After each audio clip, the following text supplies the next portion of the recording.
பாக்கியா போற? அது ஒண்ணும் இல்ல மாமா, அமிர்தாவோட மாமனாருக்கு உடம்பு சரியில்லையா, ரொம்ப சீரியஸா இருக்காராம். அமிர்தாவையும் நிலாவையும் பார்க்கணும்னு சொல்றாராம். என்னைய வந்து கூட்டிட்டு வர சொல்றாங்க. ஏன் பாக்கியா, அவர் மாமனாருன்னா அப்புறம் கோபி மாமனார் தானே. அவருக்கு பதிலாக கோபியை பார்த்துட்டு பேசாம இருக்க சொல்லு. கோபி நல்லா தானே இருக்கேன்.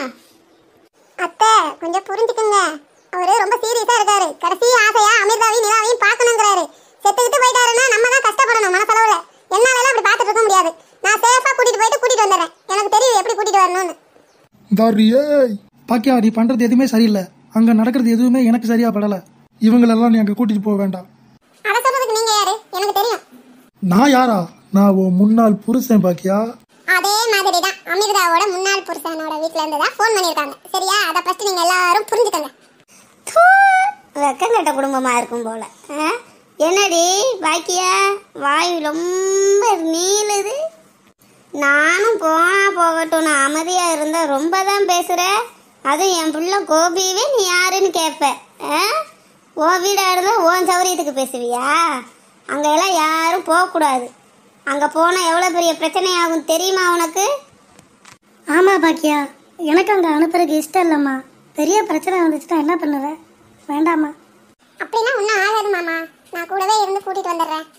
இங்கே வரு பாக்கியா, போகிறதா இருந்தால் நீங்கள் 3 பேர் மட்டும் போங்க. என் பேரை எலியில் கூட்டிகிட்டு போகக்கூடாது. அவனுக்கு எந்த பிரச்சனையும் வரக்கூடாது. அவ்வளோதான் நான் சொல்லிட்டேன். சரி வா அமிர்தா போலாம்.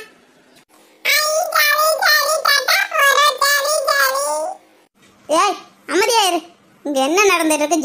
ஜாலியா போ அவங்க அப்பங்கிட்டே. ஏய், சின்ன பிள்ளைய போய் மிரட்டுற? அதுக்கு என்ன தெரியும் நம்ம சண்டையெல்லாம்? சும்மா இருடி.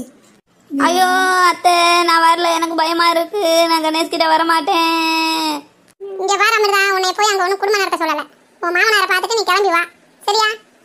இல்லத்த, நாங்க வரல. எனக்கு எலியில தான் பிடிச்சிருக்கு. நான் கணேஷ் கூட வாழ மாட்டேன், அவனை பார்க்க மாட்டேன். எனக்கு பயமா இருக்கு. அவன் முழுக்க சைக்கோவா மாறிட்டான். அவன் என்னமோ செத்து போய் ஆவியா வந்த மாதிரி எனக்கு தெரியல. அவனை பார்க்கவே எனக்கு பயமா இருக்கு. நான் வரலத்த, நான் யாரையும் பார்க்க விரும்பலத்த. எனக்கு இங்கே தான் வசதியாகவும் இருக்கு, ஹாப்பியாகவும் இருக்கேன். இங்க வா அமிர்தா, போய் பார்த்த உடனே வந்துடலாம். நிலாவை தூக்கிட்டு வா போலாம். என் பேச்சுக்கு என்ன மரியாதை கொடுக்குற நீ? வா நிலா. பாக்கியா, நீ எல்லாம் அடங்கவே மாட்டேன். மாமா நான் போயிட்டு வரேன். பார்த்து சூதானமாக போயிட்டு சூதானமாக கூட்டு வாமா. எந்த ஒரு வித பிரச்சனையும் மாட்டிக்காதீங்க. சரிங்க மாமா. நீங்க இரு நிலா, நான் தாத்தாவை பார்த்துட்டு வரேன். அப்பா உங்களுக்கு ஒன்றும் இல்லையே? என்னாச்சுப்பா உங்களுக்கு? ஏப்பா நீங்கள் முன்னாடியே ஒரு வார்த்தை சொல்லியிருந்தா நாங்கள் ஹாஸ்பிட்டல் கூட்டிகிட்டு போயிருப்போமேப்பா. உங்களுக்கு உடம்பு பரவாயில்லையா? ஹாஸ்பிட்டல் எது போகலாமா? ஆஸ்பத்திரியெல்லாம் போக வேண்டாம். அவங்களுக்கு ஒன்றும் இல்லை, நல்லா தான் இருக்காங்க. நான் தான் போய் சொல்லி வர வச்சேன். அச்சச்சோ, அமிர்தாவை இங்க கூட்டிட்டே வந்திருக்க கூடாது. பெரிய தப்பு பண்ணிட்டோமே. இப்போ என்ன பண்ண போறோமோ? இவன் வேற இங்க இருக்கானே. என்ன சொல்கிறீங்க? மாமாவுக்கு ஒன்றும் இல்லையா? போய் சொல்லி வர வச்சிங்களா? உங்களுக்குலாம் வெக்கமா இல்லை? எனக்கு இங்கே இருக்கவே இஷ்டம் இல்லை, நான் போகிறேன். இங்கே வர அமிர்தா, ஒழுக்கமாக நீயும் நிலாவையும் கூட வரல, உங்கள் 2 பேர்த்தையும் போட்டு தள்ளிடுவேன் பார்த்துக்கோ. இங்கே வருங்க, யாராச்சும் இவங்க 2 பேரையும் காப்பாற்ற நினச்சிங்க, நீங்கள் யாருமே உயிரோடு இருக்க மாட்டீங்க. அம்மா அம்மா காப்பாத்துங்க. இங்கே வர அமிர்தா, எதுக்கு இப்போ நீ குதிக்கிற? பயப்படாத, உங்களுக்கு நான் இருக்கேன். இனிமேல் நீ, நான், நிலா, நம்ம 3 பேர் ஒரே குடும்பம். வரட்டா பாக்கியா மேடமு? நடா அமிர்தா. உங்களை எல்லாம் நம்பி வந்தல்ல, என்னை சொல்லணும். இப்போ என் பையன் எலியோட வாழ்க்கை வீணா போச்சு. நானே வீணாக்கிட்டனே. ஏய் நிலுடா, ஏய் கணேஷ், அமிர்தா வா. எப்படியோங்க, நம்ம பையன் கணேஷ் குடும்பத்தோட செட்டில் ஆயிட்டான். இனி நம்மளுக்கு எந்த கவலையும் இல்லை. நம்ம பையன் நல்லா இருந்தால் நம்மளுக்கு போதும்.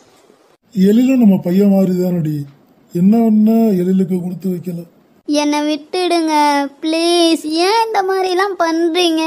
எனக்கு உங்கள் கூட வர இஷ்டமே இல்லை. தயவு செஞ்சு என்னை கீழே இறக்கி விட்டுருங்க. நீயே அமிர்தா அழுகிற?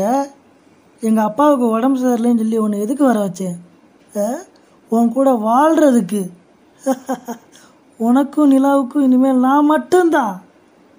என்ன கணேஷ் பேசுகிறீங்க? நீங்கள் தான் செத்து போயிட்டீங்களே, அதோட என்னோட பழைய வாழ்க்கையெல்லாம் முடிஞ்சிருச்சு. இப்போ நான் ஒரு புது வாழ்க்கை. ஏய், உனக்கு புது வாழ்க்கைன்னு உனக்கு கிடையவே கிடையாது. ஒரே வாழ்க்கை, அது என் கூட மட்டும்தான். இனிமேல் நான் மட்டும்தான் உன் வாழ்க்கையில் இருப்பேன். போவோமா ஊர்கோலம் எங்கெங்கும் பூலோகம். மீண்டும் மீண்டும் மீண்டும் எழில் மட்டும்தான் வேணும். என்ன பாக்கியா, நீ மட்டும்தான் வர்ற? அமிர்தா நிலாலாம் எங்க? அத்தை அத்தை அது வந்து கத்திய காமிச்சு மிரட்டி அமிர்தாவை கடத்திட்டு போயிட்டான் கணேஷ். நான் என்ன பண்ணுவேன்? இந்த மாதிரி நடக்கும் நான் எதிர்பார்க்கவே இல்லை. இதுக்கு தான் நான் படித்து சொன்னேன் போகக்கூடாதுன்னு. யார் கேட்டீங்க? இப்போ தெருவில் நிற்கிறீங்க. என் பேச்சுக்கு எப்போ இந்த வீட்டில் மரியாதை கிடைக்குதோ அன்னைக்கு தான் எல்லாருமே நல்லா வாழ போகிறீங்க. என்ன பாக்கியாம்மா, நான் தான் சொன்னேன்ல பார்த்து சூதானமாக போயிட்டு வாங்கன்னு. எழில் வாழ்க்கையை இப்போ நீயே அழிச்சிட்டியாம்மா. கரெக்டாக சொன்னீங்க. செலியன் வாழ்க்கையே அந்த இடத்துல ஆடுது, இப்போ எழிலோட வாழ்க்கையே ரோட்டில் ஆட விட்டுட்டா. இவளை வச்சு நம்ம என்ன தான் செய்கிறது சொல்லுங்க? பெரியவங்களோட பேச்சை கொஞ்சமாவது மதிக்கிறாளா? இவ பண்ணுறதான் கரெக்டுன்னு நடந்துக்கிறா. கரெக்டாக சொன்னீங்கம்மா. முதல்ல இவளால் தான் இந்த வீட்டுக்குள்ளே பிரச்சனையாக உண்டாகுது. இவளை வீட்டை விட்டு நம்ம விரட்டணும். நீ சும்மா இருடா கோபி. நீ வாழ்றதுல ஒரு வாழ்க்கையா? இது எனக்கே தெரியாம நடந்தது. சத்தியமா எனக்கு இந்த பிரச்சனைக்கு சம்மந்தமே இல்ல. அமிர்தாவை கூட்டிட்டு போனது ஒரு தப்பாத்த. எல்லா வீட்லேயும் பிள்ளைகளுக்கு பிரச்சனை வந்தா அம்மா தான் அந்த பிரச்சனையை முடிச்சு வைப்பாங்க. ஆனால் நம்ம வீட்டில் தலைகீழாக இருக்கு. பிள்ளைகளுக்கு பிரச்சனை வர்றதுக்கு காரணமே நீயாவாக தான் இருக்க பாக்கியா. மரியாதையாக எழிலுக்கு ஃபோன் பண்ணி வீட்டுக்கு வர சொல்லு. அவன் ரோடாக தேடிட்டு தெரியவான். இதெல்லாம் தேவையா? ஜெனியும் வேணாம், அமிர்தாவும் வேணாம். செலியனுக்கும் எழிலுக்கும் வேற பொண்ணை பார்த்து நான் கல்யாணம் பண்ணி வச்சுக்கிறேன். ஆமாம்மா, அப்படியே பண்ணி வச்சிருவோம். சிங்கிச்சான் போடாமல் கம்மன் நில்றா, வாய மூடிட்டு. நான் அன்னைக்கே இவகிட்ட சொன்னேன், இந்த கல்யாணம் வேணாம், என்னைக்குனாலும் பிரச்சனை வரும்னு. கேட்டாளா? இப்போ கல்யாணம் பண்ண நாள்லேருந்து இன்ன வரைக்கும் பிரச்சனை தீர மாட்டேங்குது. இது குடும்பமா இல்லை குப்பையானு தெரியல. எந்த நேரமும் நாத்தமா நாறுது வீட்டுக்குள்ள. நாத்தமா நாரிச்சுனா மூக்க பத்திக்கோடி. நீங்கள் கொஞ்சம் அமைதியாக இருங்க. அத்தை அப்படியெல்லாம் எதுவும் முடிவு எடுக்காதீங்க. கண்டிப்பா என் பசங்களோட வாழ்க்கை ஒரு நாள் மாறும். நான் மாத்தி காட்டுவேன். என் பிள்ளைகளுக்காக தான் நான் வாழ்றேன். உங்க பையன் மாதிரி நான் இன்னும் ஒரு கல்யாணம் பண்ணிட்டு இந்த வீட்டில் வந்து வாழல. அதை ஃபர்ஸ்ட் புரிஞ்சுக்கோங்க. எதுக்காக என் மனசை இவ்வளவு கஷ்டப்படுத்துறீங்க? எனக்கு சப்போர்ட் பண்ண வேண்டிய நீங்களே என்னை கஷ்டப்படுத்தலாமா சொல்லுங்க? விடு பாக்கியா, நடந்தது நடந்து போச்சு. இனி தேடுற வேலையை பார்ப்போம். நீ கவலைப்படாம இரு. பாக்யா, நீ இந்த குடும்பத்தில் இருக்கிற வரைக்கும் இந்த குடும்பம் விளங்காது. ஏன்னா இந்த நாடகம் ஆரம்பித்ததுலேருந்து சொல்கிறேன், ஏதாச்சும் பிரச்சனை இருந்தால் தான் நடிப்பேன்னு சொல்லிட்டு வந்தியா? ஒவ்வொரு பிரச்சனையும் எப்படி உன்னைய தேடி வருது, இல்லை நீ பிரச்சனையை தேடி போறியா? ஒவ்வொரு பிரச்சனையும் எப்படி நீ ஒரு ஆளாக நின்று முடிச்சுட்டு வர? எங்களுக்கெல்லாம் சின்ன பிரச்சனை வந்தாலும் தாங்க முடியல. அப்படிலாம் இல்ல. ஒரு பிரச்சனையை எப்படி சமாளிக்கிறதுங்கிறது தான் நான் வந்து ரொம்ப விரும்புவேன். அதபடி நான் இருக்கிற பொம்பளைகளுக்கும் சொல்லி கொடுப்பேன். அதனால தான் இந்த மாதிரி கேரக்டர்ல நடிக்கிறேன். என்ன ஒண்ணு ஏண்டி பண்ணுறதும் பண்ணிட்டு வந்து நாயம் வேற பேசிட்டு இருக்கேன். நாயம் நீ மரியாதையாக போய் எழில கூட்டிட்டு வா. அமிர்தாவும் வேணாம், செனியும் வேணாம். அம்மா இவ்வளவு வேணாம். அவள் வேண்டாம் சொல்லி தானடா நீ ராதியாவை கல்யாணம் பண்ணியிருக்க. கம்மன் நில்றா, ஏதாச்சும் தூக்கி வீசி விட்டுருவேன். கோபி, நீ பண்ணது கரெக்டு தான்ப்பா.